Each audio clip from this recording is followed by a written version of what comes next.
Hi, so we're going to look at covalent bonding. Now there are two types, simple and giant. We're going to look at simple covalent in this video. Now all covalent bonding is between non-metal and non-metal.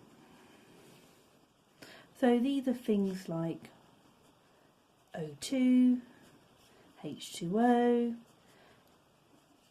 N2, methane, and I'm sure you can think of many more. So these are our typical simple covalent molecules, and if you look at them, they've kind of got very similar properties. None of these are solid at room temperature. They've all got low melting points and low boiling points. Most of these, in fact, are gases at room temperature. And how they bond and the size of the molecules impacts those properties. But anyway, let's look at how they bond. So covalent bonding is sharing. That's the key. Sharing of electrons to achieve a full outer shell. So like ionic bonding, we are trying to get full outer shells. So let's look at one molecule. Let's look at methane. So this is one that we use in the gas tabs in the lab all the time. Now carbon is in group 4. That means it has 4 electrons in its outer shell. And to get a full shell, it needs an additional 4 electrons. And it can get those by sharing with hydrogen. Hydrogen has 1 electron in its outer shell. It only has 1 shell. So it just needs 1 more electron to get a full outer shell.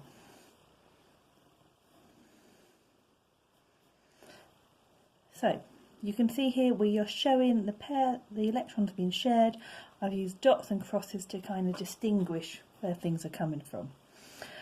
You sometimes see a display formula of these molecules, and one for methane would look like this. Okay. Now these ones are all single bonds, but we do have molecules such as nitrogen or oxygen which have double, and in the case of nitrogen, triple bonds. So if we draw one of those out, just so we're familiar with how we draw them. Oxygen is in group 6, so it has 6 electrons in its outer shell, and it wants to have 8, so it's going to need to share 2 pairs of electrons. So if I draw one of the oxygens with crosses, so we've got 1, 2, 3, 4, 5, 6 electrons in the outer shell of that one. The other oxygen I'm drawing with dots, just to be clear where they're coming from. And we've got 1, 2, 3, 4, 5, 6. We've got 6 electrons. Now, if we cover one of the molecules up, you can see that we have got, this oxygen can say I've got 1, 2, 3, 4, 5, 6, 7, 8 electrons. And the other oxygen can effectively say the same thing. So this is how they are achieving their full outer shell, by sharing electrons.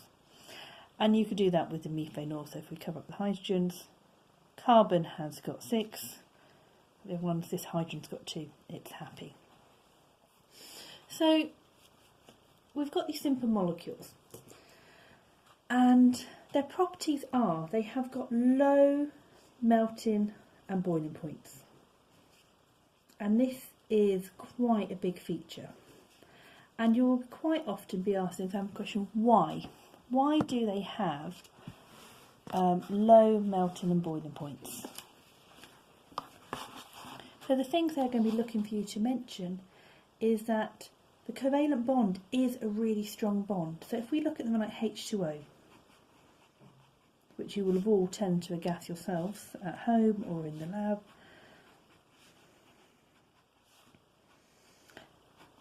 it has got covalent bonds here. That's what these lines represent in the display formula. They are super, super strong. But what we also have going on are these forces here, the intermolecular forces. These are the forces of attraction between the individual molecules. They're sometimes called van der Waals, but intermolecular force is fine. And these are pretty weak.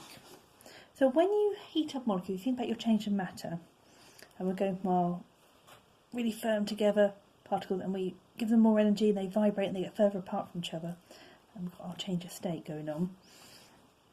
It is easy to overcome those intermolecular forces of attraction. We are not breaking the covalent bonds to get a change of state, we are just overcoming the intermolecular forces. So those intermolecular forces between the molecules are weak, and hence simple covalent have low melting boiling points. Okay. The other property that they have is that they do not conduct electricity. Now, you'll get asked about whether ionic or covalent substances conduct electricity or not. And the things you're looking for something to conduct electricity, they must either have free ions or free electrons which are able to flow throughout the structure and carry the charge. In a covalent structure, and the simple ones, there are no free electrons. They're all being shared in a bond. Okay, so there's no free electrons to travel, and it's not ionic, so there's no charged particles, no ions free to flow. So they do not conduct electricity. And that, in a nutshell, is simple covalent bonding.